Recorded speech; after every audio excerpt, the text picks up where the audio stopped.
শপথ করিতেছি যে পশ্চিমবঙ্গ রাজ্যের মুখ্যমন্ত্রী রূপে যে কোনো বিষয় যাহা আমার বিবেচনার জন্য আনীত হইবে বা আমি জ্ঞাত হইব, তাহা মুখ্যমন্ত্রী রূপে আমার কর্তব্য সমূহের যথাযথ নির্বাহের জন্য যেরূপ আবশ্যক হইতে পারে তদ্গতিকে আমি প্রত্যক্ষ বা পরোক্ষভাবে কোন ব্যক্তি বা ব্যক্তিগণের নিকট জ্ঞাপন করিব না বা প্রকাশ করিব না।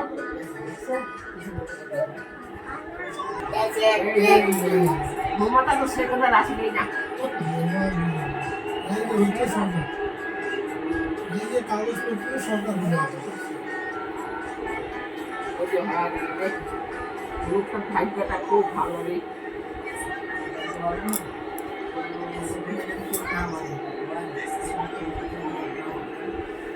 না এই বেশি বকা দেয় এইটা লোকে অনুচিত কথা করে।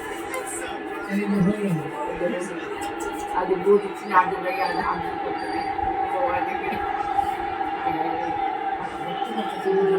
মোদির ছেলে টাকা